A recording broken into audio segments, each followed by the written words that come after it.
जहाँ बिजनेस करो वहाँ के अगर लोगों को, स्थानीय लोगों को अगर रोजगार ना दे सको तो फिर वो बेकार है। आप पूरे इंडिया में ही 184-85 प्रॉपर्टी है जो रजिस्टर्ड है, उसमें ये भी है, और ये 200-250 साल पुरानी है। पहली चीज तो हमने ये करी है जो अलवर में अभी तक नहीं है, जो कि हमने एक टेलीस्कोप लिया है जिससे हम मून दिखाते हैं, शनि ग्रह है वो दिखाते हैं।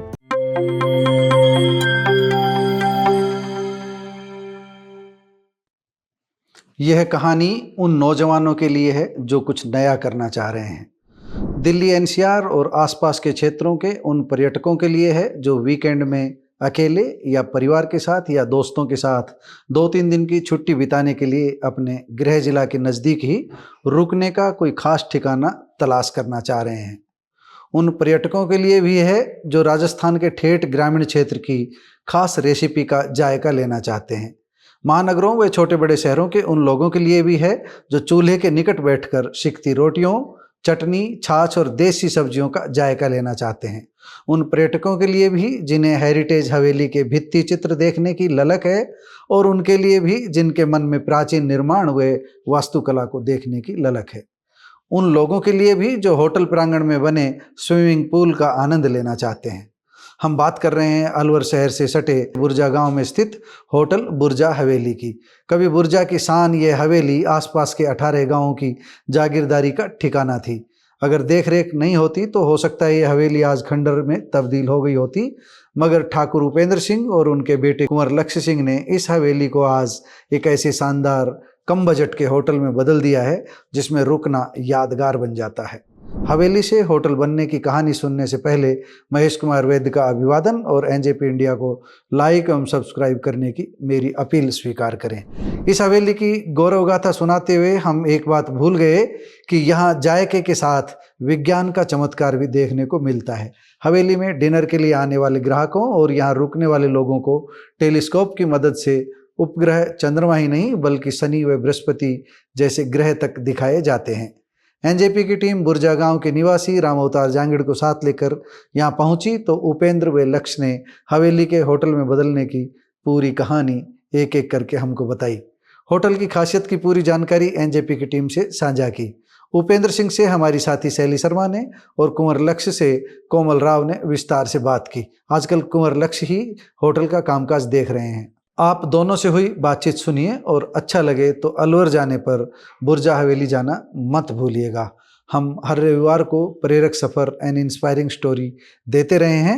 इस रविवार को हम लीक से हटकर हेरिटेज हवेली पर स्टोरी दे रहे हैं। भविष्य में प्रेरक सफ़र के साथ साथ हम हमारी विरासत नाम से भी हर माह 1 या 2 स्टोरी देने का प्रयास करेंगे।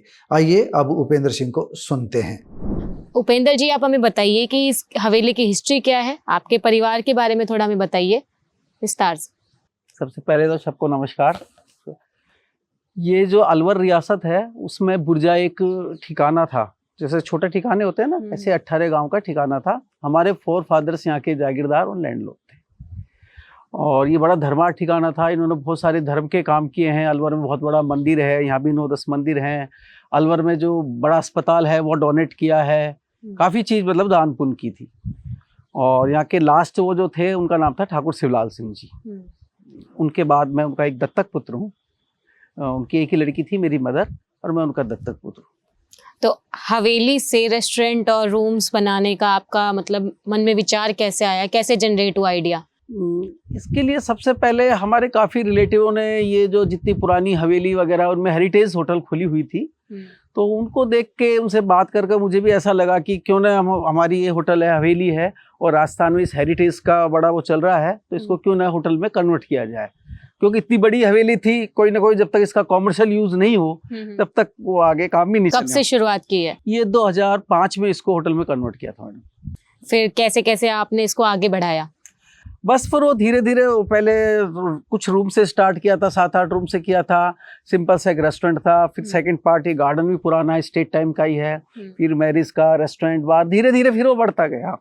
और अब आज के टाइम तो मेरा बेटा लक्ष्य सिंह है, वो संभालता है इसको। अगर हम भुर्जा हवेली के बारे में बात करें तो इसमें क्राउड किस समय रहता है, मतलब एक वीकेंड में रहता है, हॉलीडेज में रहता है, कौन से मौसम में ज्यादा आपको देखने को मिलता है? वैसे तो ज्यादातर तो इसका जो सीजन है वो अक्टूबर से अप्रैल तक होता है। हमारे यहाँ का जो अलवर का जो सीजन है सरिस्का से वो करता है। ज्यादातर लोग यहाँ पे जो एनसीआर के सरिस्का के लिए आते हैं, और सरिस्का अक्टूबर से खुलता है और अप्रैल तक मतलब ठीक मौसम रहता है, तो यहाँ लोग काफी आते हैं। फिर गर्मी में नहीं होता और फिर 3 महीने के लिए सरिस्का बंद हो जाता है, तो उसमें दिक्कत है। लेकिन ऑफ सीजन में थोड़ा शादी का काम चल जाता है, मैरिज वगैरह। अब रेस्टोरेंट के बारे में बात करते हैं, किन किन वैरायटी का खाना आप परोसते हैं? रेस्टोरेंट में मैडम वैसे तो जो जैसे राजस्थानी, हरियाणवी, ये सब। उसके अलावा हमारा थोड़ा सा एक रूरल टूरिज्म भी है, जो यहाँ के राजस्थान के लोकल फूड्स है वो भी चलाते हैं, और ज्यादातर वो गाँव वाले ही बनाते हैं। जी हाँ, महिलाएं बनाती? हाँ बिल्कुल बनाते हैं। और जहाँ बिजनेस करो वहाँ के अगर लोगों को, स्थानीय लोगों को अगर रोजगार ना दे सको तो फिर वो बेकार है आपका। आपके यहाँ की एक खास बात बता दीजिए। खाना बेटर है या फिर घूमने लोग आते हैं, खाने के लिए स्पेशल आते हैं? खाने के लिए तो आते ही हैं अलवर से स्पेशल, और दूसरा थोड़ा सा ये हेरिटेज प्रॉपर्टी है, इसके लिए भी लोग आते हैं, क्योंकि पूरे इंडिया में ही 184-85 प्रॉपर्टी है जो रजिस्टर्ड है, उसमें ये भी है, और ये 200-250 साल पुरानी है। आपने आर्ट वर्क में अपनी स्किल्स का इस्तेमाल किया है, तो उनके बारे में थोड़ा बताइए कि कैसे आपके मन में ऐसे आइडियाज आते हैं? मैडम ये जो हमारे शेखावाटी में जो पेंटिंग वगैरह हो रही है, उसको देख के मैंने कुछ हवेली में कुछ रूम तो हमारे थे पहले से तैयार जिसमें थी पेंटिंग वगैरह, उनको देख के फिर जब होटल में कन्वर्ट किया तो सारे कुछ उसी ढंग से बनवाए हुए हैं। इसमें ज्यादातर राजपूत और मुसलमान शैली के बने हुए हैं।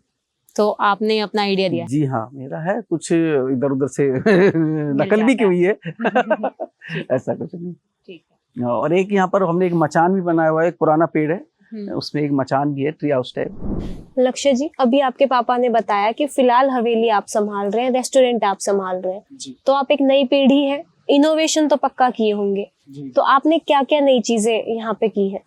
जी, सबसे पहली चीज तो हमने ये करी है जो अलवर में अभी तक नहीं है, जो कि हमने एक टेलीस्कोप लिया है जिससे हम मून दिखाते हैं, शनि ग्रह है वो दिखाते हैं, बृहस्पति ग्रह है वो दिखाते हैं, और गैलेक्सी में जो भी अलग अलग टाइम पे जो भी चीजें दिखती है वो सब हम दिखाते हैं।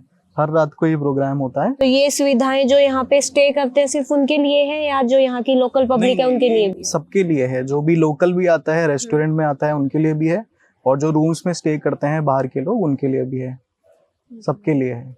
खाने पीने के बारे में थोड़ा बताइए कि जो लोग आते हैं, जो यहाँ विजिटर्स होते हैं, टूरिस्ट होते हैं, वो ज्यादा उनकी पसंद क्या है? जी, हमारे यहाँ पे जो भी टूरिस्ट आता है या फिर लोकल भी आता है, वो इस उम्मीद से आता है कि हम गांव में जा रहे हैं, बुर्जा ही एक विलेज है, तो उनको यही उम्मीद रहती है कि यहाँ पे विलेज फूड ज्यादा मिलेगा। जी, होटल के फूड से सब अब बोर हो गए हैं, सब दोबारा पीछे बैकवर्ड रूरल फूड में ही ज्यादा जा रहे हैं, तो वो हमारी यूएसपी है। जैसे हमारे चूल्हे की रोटी अलवर में सबसे पहले स्टार्ट हुई थी, तो वो हमारी यूएसपी है जो कि गेस्ट बहुत पसंद करते हैं, और दिल्ली के लोग भी ये बहुत पसंद करते हैं। चूल्हे की रोटी हो गई, लोकल फूड हो गया, राजस्थानी फूड हो गया, ये सब। आसपास में टूरिस्ट प्लेस कौन से कि लोग आए बुर्जा हवेली में, अगर रुकते भी हैं तो आसपास में वो क्या क्या चीजें हैं जो एंजॉय कर सकते हैं? आसपास में अपनी अलवर की जो मेन अट्रैक्शन है वो तो है सरिस्का टाइगर रिजर्व, जहाँ पे आप जिप्सी सफारी कर सकते हैं, कैंटर भी बुक कर सकते हैं। यहाँ से 35 किलोमीटर पड़ता है वो एंट्री जो गेट है वहाँ का। अंदर वहाँ पे पांडुपोल मंदिर है जो बहुत फेमस है। उसके अलावा अपने पास सिलीसेट लेक है अलवर में, जहाँ पे बोटिंग होती है, लेक बहुत सुंदर है, वहाँ पे आप स्नैक्स वगैरह ये सब खा सकते हैं, व्यू बहुत अच्छा है। उसके अलावा म्यूजियम अलवर का बहुत अच्छा है, सिटी पैलेस, सिटी म्यूजियम और बाला किला, ये सब है। आने वाले टाइम में हवेली के लिए क्या रोड मैप है? आने वाले हवेली के लिए यही मैप है कि हम उल्टा जाना चाहते हैं कि और देसी फूड और क्या क्या हम पुरानी चीजों को यहाँ पे इम्प्लीमेंट कर सकते हैं, वही हम करना चाहते हैं यहाँ पर। आप हवेली से जुड़े, रेस्टोरेंट संभालना शुरू किया, तो ये आपका खुद का इंटरेस्ट था या परिवार का एक बिजनेस था, पीढ़ी का हो गया कि चलो मैं कंटिन्यू करता हूँ? हाँ जी, फैमिली का तो था ही, और मेरे को बचपन से ही इसमें इंटरेस्ट था कि मेरे को यही करना है, तो इसलिए मैंने पढ़ाई भी होटल मैनेजमेंट ही करा।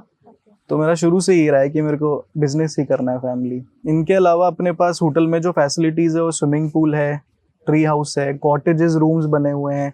हवेली के जो पुराने कमरे हैं उसमें डीलक्स कैटेगरी है, सुपर डीलक्स कैटेगरी है। कोई स्पेशल इवेंट्स वगैरह होते हो, जैसे वीकेंड्स पे आपने बताया भी फोक डांस वगैरह होता है? जी, हमारे हर वीकेंड फोक डांस होता है या फिर फोक लाइव म्यूजिक होता है, इसमें से दोनों चीज होती है हर सैटरडे को। और इसके अलावा हमारे पास बार भी है जहाँ पे हम लिकर वगैरह भी सर्व करते हैं।